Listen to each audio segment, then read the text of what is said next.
নুমলীয়া কন্যা একজন জন্ম হৈছিল, তেওঁৰ নাম আছিল ৰুক্মিণী, আন এটা নাম আছিল বিষ্ণুপ্ৰিয়া। আমাৰ ইয়াৰ ওচৰৰ নদীৰ পাৰৰ কুমাৰকুছি বুলি সত্ৰ আছে, তাতে তেওঁ 1 বছৰ কাল সত্ৰ পাতি থকা ৰুক্মিণী আহি অবিবাহিতাতে বৈকুণ্ঠ নাই। মহাপুৰুষ শংকৰদেৱে প্ৰথম সত্ৰ পাতে বৰদোৱাত কিছু বছৰ সত্ৰ পাতি থকাৰ পাছত কছাৰী আৰু ভূঞাবিলাকৰ খেলি মেলি লগত তেওঁ তাৰে পৰা আহাৰ হিচাপ ভকত কৰলা। ভকত পিণ্ড আৰু জ্ঞাতি বন্ধুবিলাকৰ লগত লৈ তেওঁ ব্ৰহ্মপুত্ৰৰ উত্তৰ পাৰলৈ গুচি আহে। ব্ৰহ্মপুত্ৰৰ উত্তৰ পাৰে গাংমৌ বুলি এখন জেগা আছে, তাতে তেওঁ সত্ৰ পাতি 6 বছৰ কাল থাকিল। তাতো বিষয়ে অসুবিধা পৰা তাৰ পৰা তেওঁ মাজুলীলৈ গুচি যায়। এই আমাৰ মাজুলীখন আহোম ৰাজৰ অধিকৃত অঞ্চল আছিল। মাজুলীত ধোৱা এটা বেলগুৰি বুলি এখন জেগা আছে, তাতে তেওঁ একেৰাহে 14 বছৰ কাল সত্ৰ পাতি থাকিল। আৰু তাতে মহাপুৰুষ মাধৱদেৱক লগ পাই মণিকাঞ্চন যোগোৱা বুলি কৈছিল। এটা সাধাৰণ দুখত তেওঁৰ জাংগা হৰিদায়ক আহোম ৰাজাই মৃত্যুদণ্ড দিছিল, এটা হাৰিদাৰা কাছত। আৰু মহাপুৰুষ মাধৱদেৱকো 1 বছৰ কাল নৰবন্দীত ৰখা হৈছিল।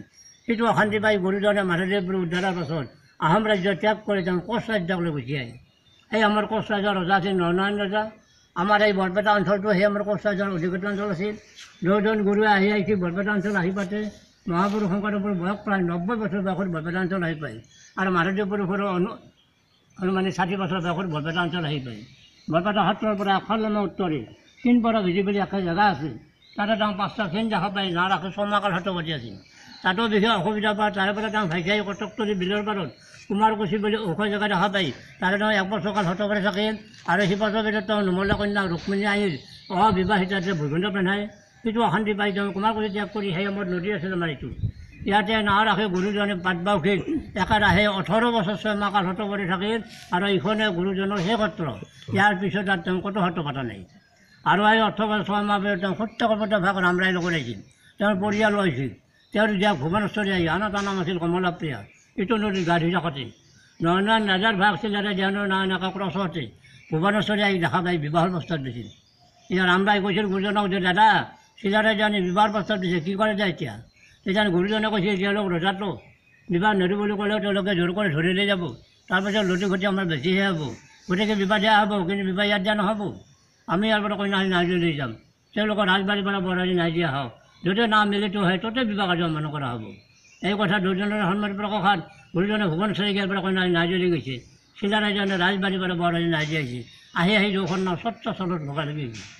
সত্ৰ চলত ডাঙৰ ঔ গছ আছিল, ঔ গছত 2খন নাও বান্ধি তাতে বাঁহৰ পাতি বিবাহ কাৰ্য সম্পাদন কৰা হৈছে।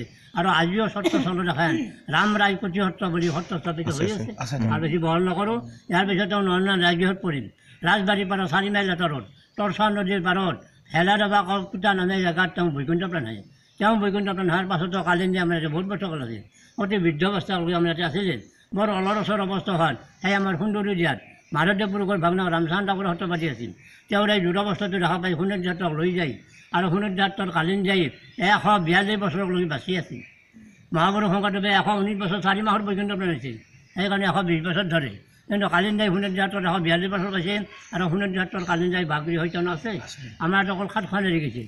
এই 7খনত তল অংশখিনি বাচি আছে, ওপৰ অংশখিনি উইপকা খাল পালে ৰক্ষা কৰাৰ কাৰণে মাজৰ কিছুমান কাঠ বালে তলৰ ফামটো ৰক্ষা কৰি ৰখা হৈছিল। তলৰ ফামটো বিশেষ তাৎপৰ্য আমি যে পাইছোঁ 6 ফুট 4 ইঞ্চি দীঘল আৰু 6 ফুট 4 ইঞ্চি পুতল, দীঘল পুতল সমান দেখাত অলপ চতুৰ্দি নালাগিল। ওপাৰৰ চন্দ্ৰতাপ আৰু গাৰু তুলিলাত এইখিনি বস্তু এই 450 বছৰে বাচি থাকিব নোৱাৰে। 7খনৰ সৌন্দৰ্য বঢ়াৰ কাৰণে নিত্য নতুন কৰি দি ৰখা হৈছে। কৃষ্ণ চব কৰি ক'লো আৰু গুৰুজনৰ কথাখিনি হাতী মাৰি ভুৰুকাৰ পৰা নিচিনা তেওঁৰ কথা কৈছে শেষ কৰিব নোৱাৰি।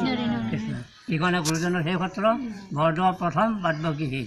ইয়াৰ মাজততো বহুত সত্ৰ পাতি আহিছে।